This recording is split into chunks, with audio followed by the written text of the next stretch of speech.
lo que Pablo refleja en estos versículos que dimos lectura en la carta a los Corintios. Hay una frase donde Pablo la repite constantemente y dice 19, aunque soy libre respecto a todos, de todos me he hecho esclavo para ganar a tantos como sea posible. Hay una riqueza, diríamos una riqueza de géneros de compromiso en la predicación de Pablo.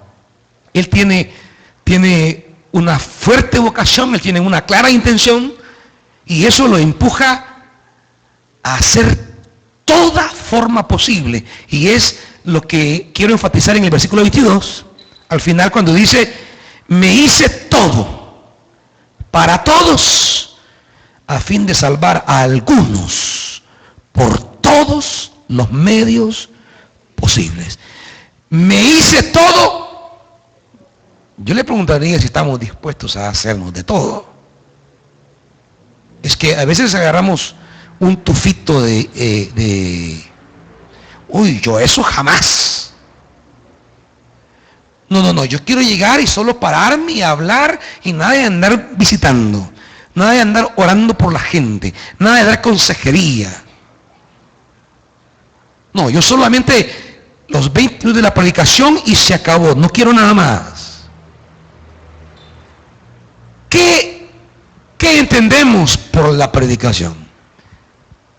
¿Salir de un compromiso, de un programa?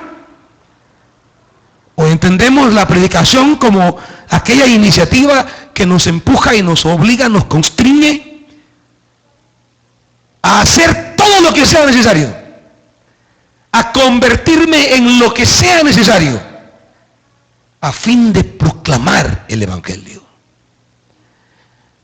Estamos hablando hasta dónde estamos dispuestos, a qué sacrificio estamos estimulados a hacer a fin de predicar el Evangelio.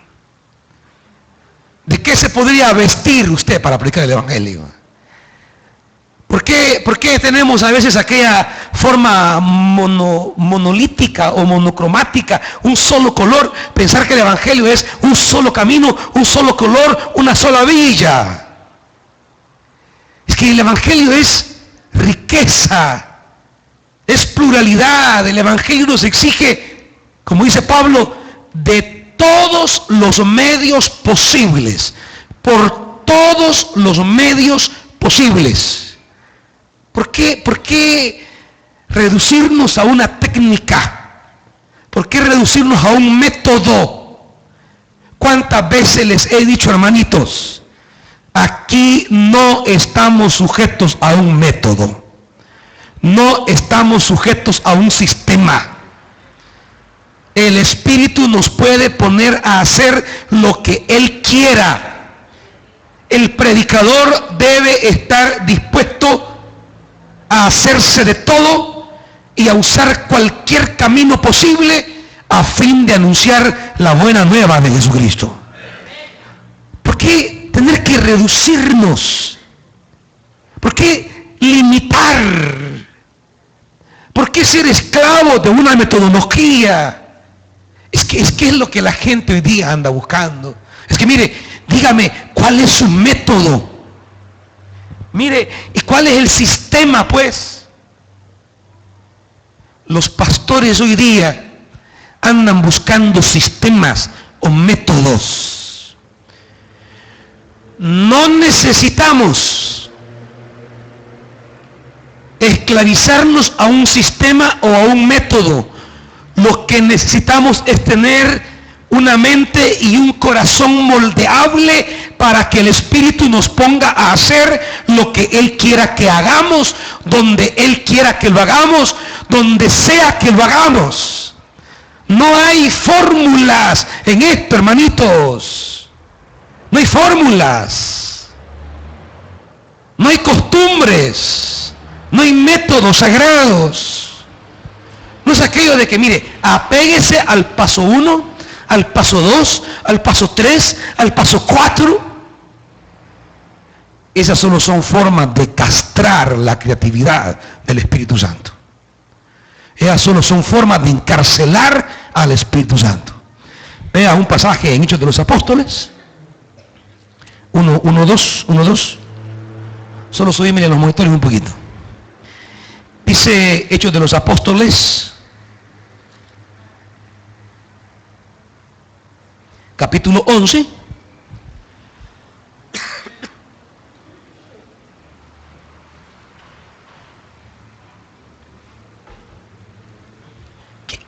¿Quién les ha dicho que tiene que ser siempre una reunión?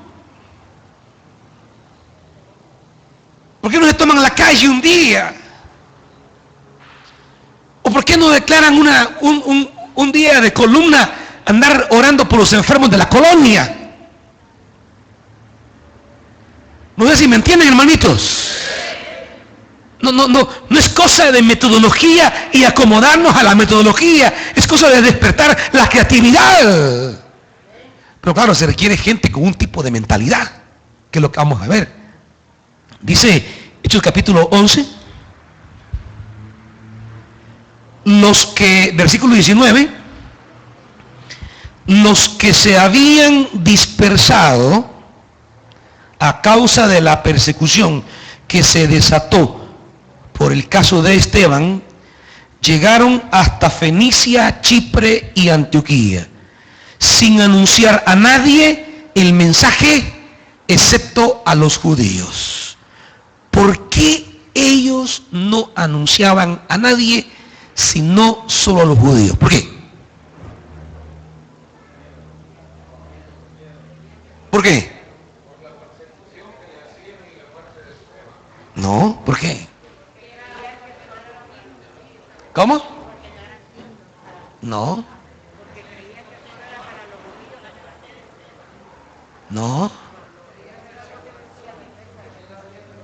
Ellos iban predicando solo a los judíos. ¿Por qué? ¿Quiénes? Porque la iglesia de Jerusalén así les había enseñado.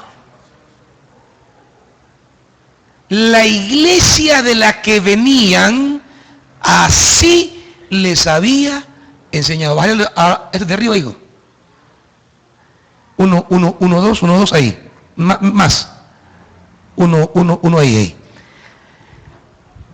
Habían aprendido a predicar el evangelio como se los enseñaron en Jerusalén. ¿Estamos? Ahora el siguiente versículo. Sin embargo, pero hay un contraste. Había entre ellos algunas personas de Chipre y de Cirene que al llegar a Antioquía comenzaron a hablarles también a los de habla griega, anunciándole las buenas nuevas acerca del Señor Jesús. El poder del Señor estaba con ellos y un gran número creyó y se convirtió al Señor. La noticia de estos sucesos llegó a oídos de la iglesia de Jerusalén y mandaron a Bernabé a Antioquía. Cuando él llegó y vio las evidencias de la gracia de Dios, se alegró y animó a todos a hacerse el firme propósito de permanecer fieles al Señor, pues era un hombre bueno, lleno del Espíritu Santo y de fe. Un gran número de personas aceptó al Señor. Después partió Bernabé para Tarso en busca de Saulo, y cuando lo encontró lo llevó a Antioquía. Durante todo un año se reunieron los dos con la iglesia y enseñaron a mucha gente. Fue en Antioquía donde a los discípulos se les llamó cristianos por primera vez.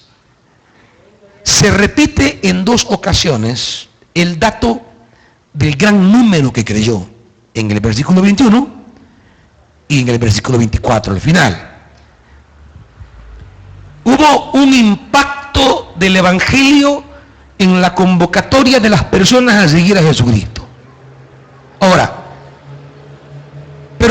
desató esta explosión? Esa gracia de Dios derramándose entre los gentiles. ¿Qué lo desató? Unos creyentes que comenzaron a hacer algo distinto a cómo en Jerusalén se les había enseñado. Creyentes que comenzaron a anunciar a gentiles el mensaje de la salvación. En las cosas del Espíritu no hay vacas sagradas. Aquí no hay métodos sagrados. Cualquiera iglesia que diga, mire, este es el método, apéguese y tendrá éxito, eso se llama religiosidad. Aunque esté cubierto de una cultura de avivamiento. Porque hoy hay mucha cultura de avivamiento. Cuando hablo de cultura de avivamiento, hablo de que hay cantos de avivamiento, temas de predicación de avivamiento, hay adornos de avivamiento, pero no está la esencia del avivamiento, que es el Espíritu Santo. Porque el Espíritu odia ser encarcelado en metodologías, porque Él sopla donde quiere. Es la libertad pura. Cualquier cristiano o iglesia que quiere encarcelarlo en metodologías está ahogando nada más su propia espiritualidad. Cada creyente, cada iglesia, cada líder, cada predicador debe tener un estímulo, pero claro, esa apertura a la creatividad del Espíritu responde a algo. Vamos al segundo punto que habíamos dejado pendientes.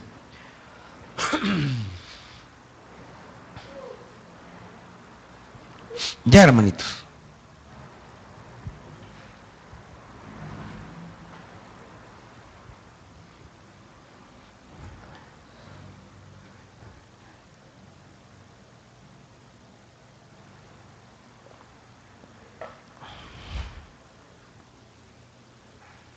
Dice el segundo punto, la convicción creativa sobre el valor de la propia misión. La convicción creativa sobre el valor de la propia misión.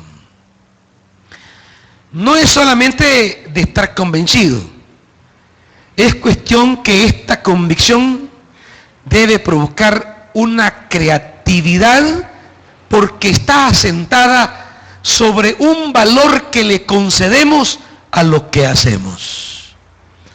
Esto es como cuando usted está queriendo salvar a su hijo.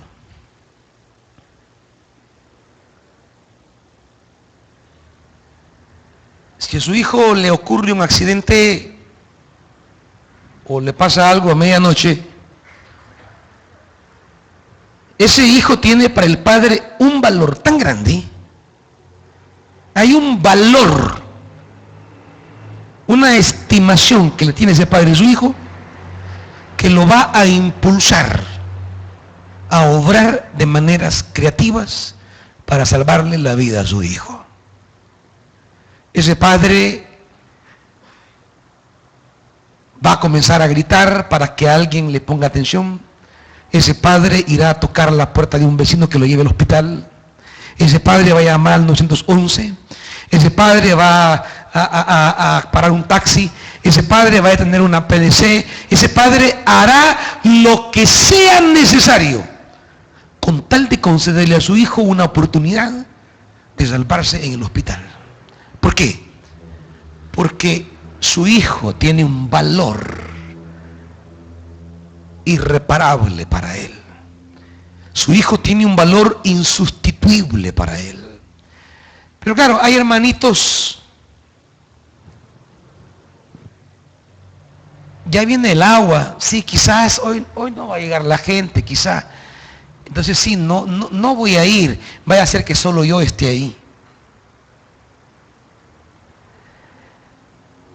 Miren, hoy no vamos a tener la reunión porque imagínense que solo uno ha venido. Así que hoy no nos vamos a reunir. La pregunta es, si uno llega a la reunión,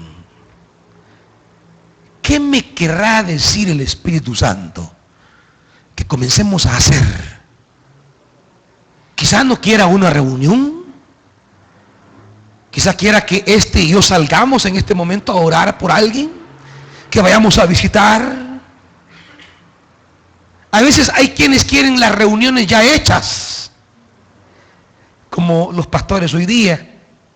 Nunca olvido la frase cuando murió mi papá y fue la vela en este lugar, que decía el hermano, uno de los ancianos de Yucatancingo, que oyó predicar a mi papá cuando era joven, cuando era un cipote, y él decía aquí, hablando de él en su juventud, decía, el hermano Raúl Ramos le tocó predicar el evangelio cuando no habían púlpitos hechos, porque hoy a los predicadores les encanta que ya todo esté hecho y solo pararse y comenzar a predicar, así como hay algunos aquí, que si ya es predicar debajo de un palo, ya no, predicar debajo del agua, ya no, predicar en un montarrascal, ya no, predicar en un arenal, ya no. En esa época, todo lugar era púlpito para los que predicaban. La más mínima oportunidad era aprovechada para predicar el evangelio. El más mínimo acontecimiento era aprovechado para anunciar la palabra. Porque no trabajaban sobre púlpitos hechos. A ellos les tocó hacer púlpitos, crear púlpitos. Pero sus primeros púlpitos eran debajo de un amate, eran en la casa de un simpatizante, eran en la plaza del pueblo, eran en un cantón. Pero había un valor que le concedían al acto de predicar. Y el acto de predicar y anunciar el mensaje no podía ser ahogado por ninguna adversidad, por ninguna limitación. Esos cristianos de antes no son como los de ahora. Fíjese que no pude venir a predicar porque no tenía la cora del búho, fíjese. O sea, hoy tenemos una miseria de valor a la misión que se nos ha encomendado. Y es tan miserable el valor que le concedemos a la misión que se nos ha encomendado, que cualquier adversidad y cualquier limitación se convierte inmediatamente en una excusa para no realizarla. ¿Saben? Los hermanos de antes caminaban 3 horas para ir a predicar el evangelio. Todavía uno participó de esas caminatas. Yo recuerdo que íbamos a San Miguel Tepezontes y salíamos 8 o 9 de la noche y llegábamos 1 de la mañana, caminando bajo la luna, y eran caminatas preciosas. Nos íbamos a los cantones y a pie. Eran tiempos en que la iglesia creía realmente que en la predicación Dios se movía y hacía cosas maravillosas en la vida de los hombres. No era la predicación una transmisión de doctrinas, era la vivencia, la proclamación que Dios en Cristo quiere seguir haciendo señales, prodigios y milagros. Es el evangelio que, como hemos dicho hasta hoy, es Dios que quiere descender en la vida humana y lo hace en la palabra de la predicación.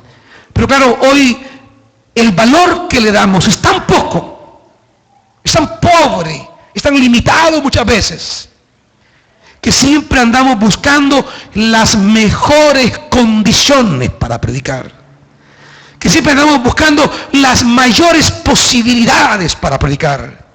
Si me dan los recursos, voy. Si tengo, lo hago. Hemos perdido la valoración suprema que Jesús mismo y los apóstoles y los cristianos primeros le daban a predicar el evangelio, dispuestos a ofrendar la vida misma. No digamos dispuestos a desgastarse en sus bienes o fuerzas, dispuestos a otorgar la vida por el acto de la predicación. Hoy día nos acomodamos a nuestras posibilidades y nos acomodamos a nuestras capacidades. La predicación tendrá creatividad según el valor que le demos a la misión encomendada. Realizar una actividad sin valorarla y sin amarla es soportarla y cumplirla externamente, provocando que tal actividad pierda dinamismo y profundidad espiritual. Fíjese en ese párrafo.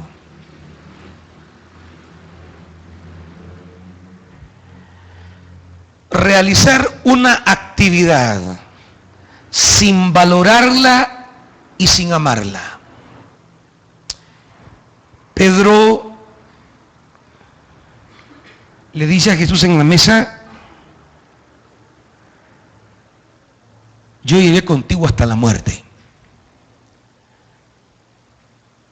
Pero cuando le pregunta a una criada que estaba por allí, tú eras uno de ellos, él la maldice y dice: estás loca, ni siquiera conozco a ese hombre. Cuando el Señor se reencuentra con Pedro, el Señor le hace una pregunta. ¿Cuál es?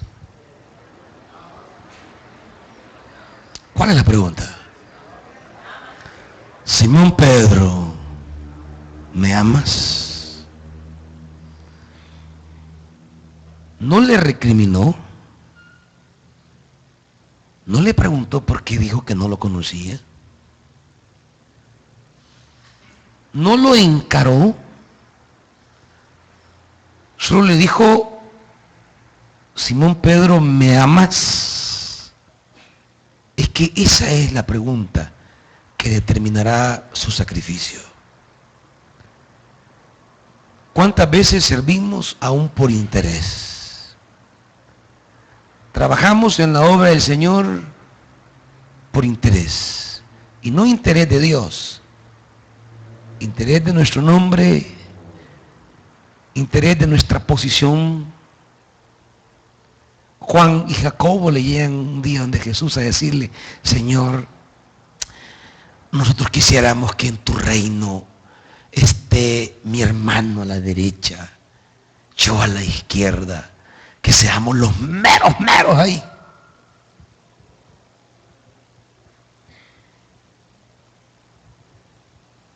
¿De verdad quieren estar a mi derecha y a mi izquierda? El Señor les dice: ustedes no entienden lo que están pidiendo. Si de verdad quieren estar a mi derecha y a mi izquierda, no hubieran estado aquellos revoltosos sociales con Jesús en la cruz. Hubieran estado ellos. Pero a veces queremos el honor que da el servicio sin pagar el sacrificio que pide el servicio. El desgaste, el cansancio, la aflicción, la preocupación. ¿Cuántos aquí lloran por la gente que no llega a su conexión? ¿Cuántos? ¿Cuántos se preocupan? ¿Cuántos se afligen? ¿Cuántos oran por la gente que no llega a la columna? ¿Será que estamos simplemente haciendo una actividad? Por eso Jesús le dice: pastorea mis ovejas. El amor al Señor no se traduce en una actividad, se traduce en una entrega, en un sacrificio.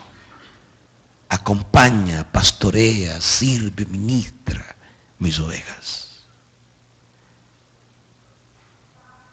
Nuestra predicación nace de un compromiso con las ovejas del Señor. ¿Es nuestra predicación una angustia por alimentar a las ovejas del Señor? ¿O es un acto de exhibición personal? ¿O es un acto de demostración de capacidad? Cuando predicamos, debe existir una tan sola preocupación: amar lo que hacemos. Amar lo que hacemos. Amar lo que hacemos. Si no amamos lo que hacemos, entonces lo que hacemos se vuelve una carga que hay que soportar. Ya no es la alegría, sino es que tengo que, es que debo de. Ya no hay la iniciativa gozosa, sino la carga onerosa. Ya nos va a pesar. Es que, ay, esa hora, chica, esa hora va a jugar la selección, hombre, y no, esa hora no puedo estar predicando. ¿Cómo va a comparar la gloriosa predicación del Evangelio con estos brutos jugando, pues? ¿Eh? ¿Cómo va a cambiar la gozosa manifestación de Dios en la vida del que predica la palabra por esto que no, pues? Sin embargo, no, es que mire, vamos a cambiar la reunión hoy porque es el clásico. Mírame, ¿qué me importa el clásico?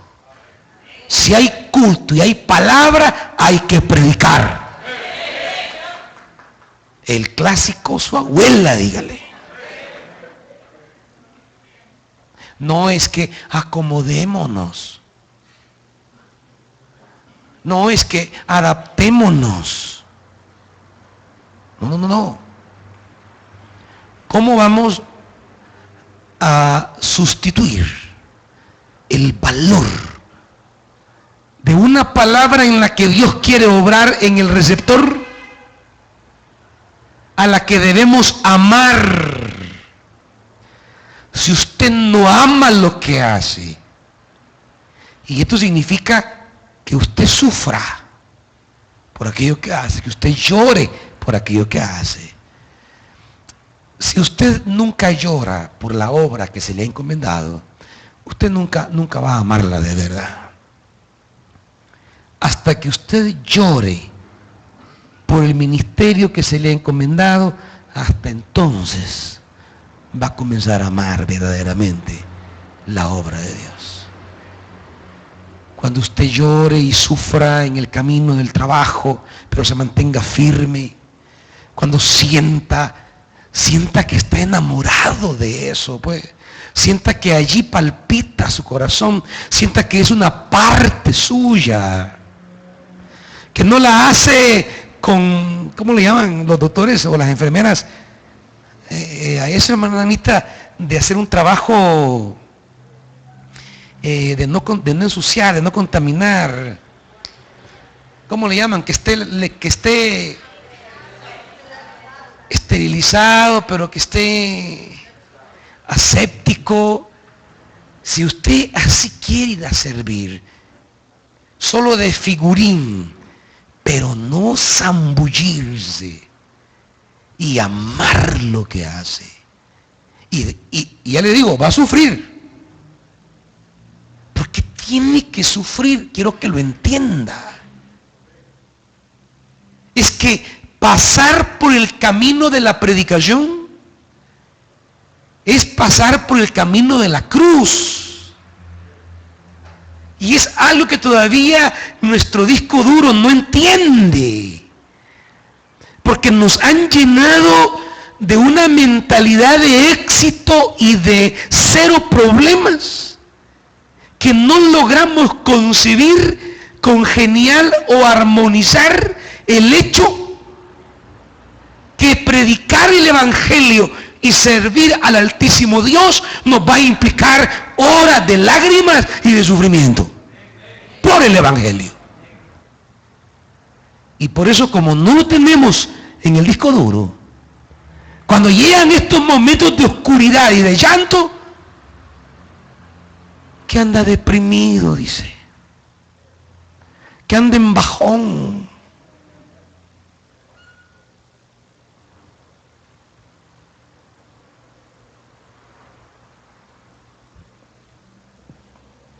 Por eso dice que ellos exhortaban a perseverar en el firme propósito. Y dice más adelante un pasaje en Hechos, creo que es Hechos 13,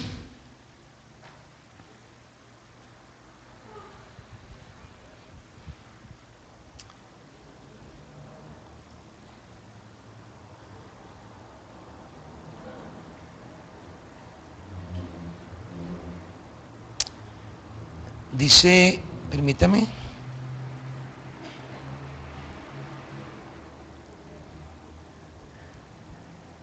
Pablo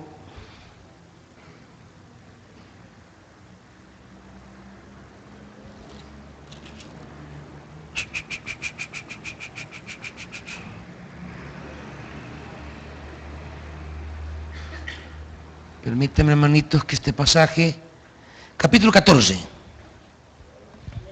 versículo 22. Fortaleciendo a los discípulos y animándolos a perseverar en la fe. Y mire lo que les predicaban. No les predicaban ausencia de problemas o de conflictos. Prosperidad 100% pura. ¿Qué les decían? Es que necesario. Esto no es opcional. Es necesario es necesario pasar por muchas dificultades para entrar en el reino de Dios. Pero no entendemos eso hoy día. Al contrario, el evangelio que predicamos es el evangelio que ha limpiado las dificultades para facilitar la entrada al reino. No, es necesario. La proclamación del evangelio no propone exención de dificultades a nadie. El seguimiento de Jesús y participar en la tarea de Jesús en el mundo no propone a nadie librarse de padecimientos en cuanto al reino de Dios. Es necesario. No se deprima. No se conflictúe espiritualmente. No sienta que no es digno. Toda adversidad o tribulación que pasemos solo es una etapa que nos capacita, nos prepara y nos lleva de victoria en victoria. Esto es parte del sagrado llamamiento, hermanos. Pero díganlo de verdad.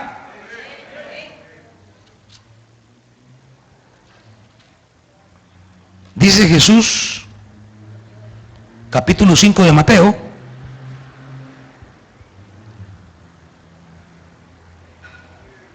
versículo 11,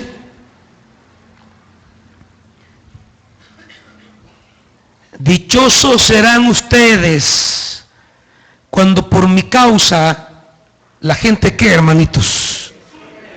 Los insulte, los persiga y levante contra ustedes toda clase de calumnias.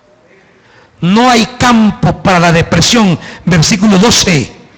Alégrense y llénense de júbilo, porque les espera una gran recompensa en el cielo. Así también persiguieron a los profetas que los precedieron a ustedes. Si eso hicieron en el árbol seco, en el árbol verde, ¿qué no harán en el seco? Todo lo que le dijeron al Señor, ¿usted cree estar libre de eso? Todas las humillaciones por las que pasó, ¿ustedes creen estar libres de eso? Todas las calumnias por las que él pasó, ¿creen estar libres de eso? No, hermanitos. Por eso hay que amar lo que hacemos. Si no, se va a convertir en una carga y solo lo va a cumplir externamente. Solo lo va a cumplir en la visibilidad para que los hombres vean, pero no tendrá dinamismo ni profundidad espiritual. Será un palo seco queriendo dar frutos. Habrá perdido dinamismo. ¿Por qué se pierde dinamismo? Porque hay gente que ya no es lo mismo. Tienes que revisar eso. Porque podemos estar rodeados de adversidades, pero si nuestra interioridad está fortalecida del Espíritu, ninguna adversidad es capaz de doblegarnos. Porque asistimos al Espíritu Santo, quien renueva nuestra espiritualidad, y volvemos a retomar con gozo y alegría aquello que nos ha sido encomendado. Eficacia espiritual, la profundidad espiritual de algo. Es que, hermanos, las cosas que pasan en la iglesia, en sus ministerios, en sus conexiones, en sus columnas, esas son realidades que responden y deben responder a un dinamismo espiritual. Y si usted no está en sintonía con el Espíritu, que es el verdadero sujeto del ministerio cristiano, entonces Él soplará por un lado y ustedes caminarán por el otro. Las cosas que tienen que ver con la obra de Dios no son parte de una metodología, sino de la creatividad del Espíritu. La creatividad del Espíritu. Si usted no mantiene sintonía con el Espíritu, que es la creatividad pura, si no mantiene sintonía con el Espíritu, que es el que le ayudará a discernir qué es lo que Él quiere para esa colonia, para esa comunidad, para ese pasaje, para ese pueblo. Si no aprende a discernir al Espíritu, ¿cuántas veces les he dicho lo que a nivel general de la iglesia ocurre, debe ocurrir en lo particular de cada uno de ustedes? No andamos siguiendo ningún plan en la iglesia. No estamos siguiendo ningún cronograma en la iglesia. Aquí no planificamos el trabajo del año. ¿Y qué vamos a andar planificando, pues? Lo que debemos hacer es afinar nuestro oído espiritual. Y esa es la tarea más fundamental del pastor. Saber captar los movimientos del Espíritu para conducir la obra allí donde Él está soplando.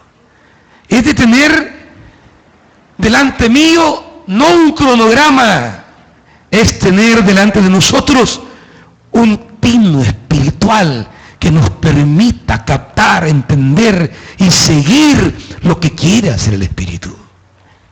No es seguir un plan, es seguir una persona.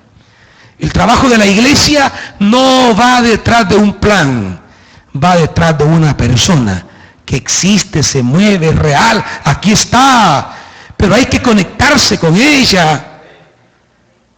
Hay que caminar cerca de ella, hay que saberla, escuchar, hay que aprenderla, discernir, hay que percibirla, hay que desarrollar los sentidos espirituales, dice Hebreos.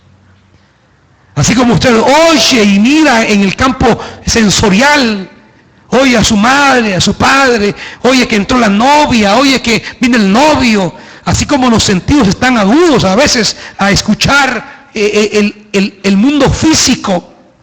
Hay que desarrollar los sentidos espirituales para escuchar a la persona que debe dirigir a la iglesia, que es el Espíritu Santo.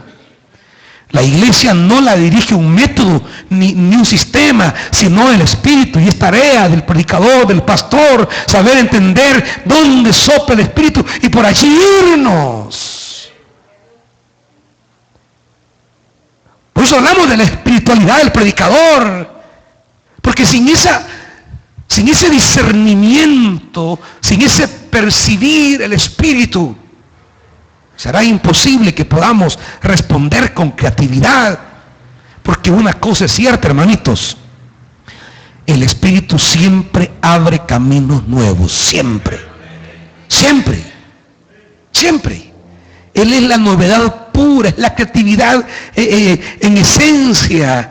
Él siempre está pensando, miren, por eso es que no debemos preocuparnos por un pasado que haya fallado, o que haya terminado, o que haya concluido. No debemos preocuparnos, porque si seguimos al Espíritu, siempre construiremos nuevas posibilidades, siempre tendremos nuevos caminos. Es que con Él siempre habrán nuevos horizontes. Con métodos y sistemas ya está limitado el camino. Pero con el Espíritu tenemos, hermanos, siempre un camino nuevo. Exige, pues, oír al Espíritu. Exige, pues, sensibilizar el alma al Espíritu. Exige, pues, colocar nuestra vida en esa inclinación al Espíritu.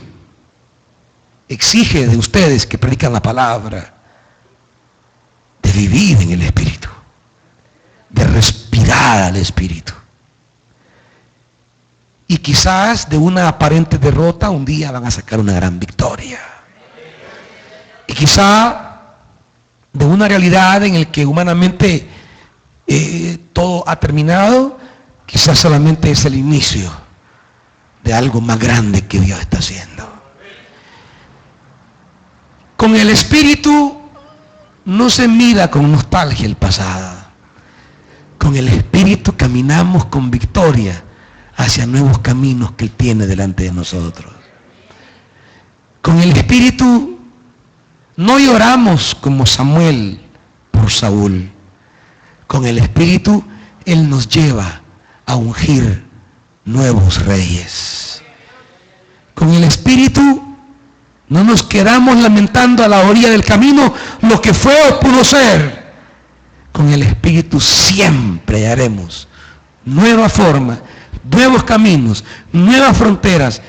Y donde aparentemente no haya signos de éxito, allí estará el Espíritu abriendo caminos nuevos, gloriosos. Hermanos, amemos lo que hacemos. Porque en lo que hacemos, Dios está moviéndose para la vida humana. Terminemos este párrafo. Siga lo anterior. Lo que sigue. Esta confianza se funda en la convicción de que es Dios quien quiere llegar a los demás a través del predicador. Y quien despliega su poder a través de la palabra humana. Entendamos esto, hermanitos. No es la iglesia la que quiere llegar a Mariona, a Popa. No es la iglesia como que tuviera tentáculos. Es Dios quien quiere hacerse presente. Y se hace presente en la palabra. Es Dios quien ha descendido para liberar a Israel. No es Moisés. Es Dios quien quiere hacerlo. No es Aarón. Es Dios quien quiere hacerlo. Por eso es su poder el que será desplegado en la misión. No es su capacidad, no es su poder. Usted vaya y predique, aún así sea el lugar más complicado. ¿Sabe por qué? Porque el interesado en llegar allí no es la iglesia de Betania. Es Dios quien quiere tocar esa familia. Es Dios quien quiere llegar allí. Y está dispuesto a desplegar su poder en la palabra del predicador. En la palabra del predicador, Dios quiere desplegar su poder. No somos nosotros, no es un plan, no es una iglesia, no es una religión. Es Dios quien quiere tocar con su gloria la vida humana en la palabra de la predicación. Sigamos y cerremos en esa. Por eso el tedio que provocan hoy tantos discursos vacíos y la actualidad de muchas otras formas de comunicación no deben, sin embargo, disminuir el valor permanente de la palabra ni hacer perder la confianza en ella. Los tantos discursos que circulan en el mundo evangélico y las tantas palabras desorientadoras en los medios de comunicación no deben hacernos olvidar que la palabra del Evangelio sigue teniendo la misma actualidad que tuvo en boca de Jesús de Nazaret. El Evangelio sigue teniendo el mismo poder como cuando el Galileo lo anunció en Palestina. El Evangelio sigue teniendo la misma fuerza, sigue siendo de Dios y sigue teniendo la misma capacidad de ser poder de Dios en acción sobre la vida humana. Cuando usted predica, hermano, es el poder de Dios sobre la vida humana. Pónganse de pie, hermanitos.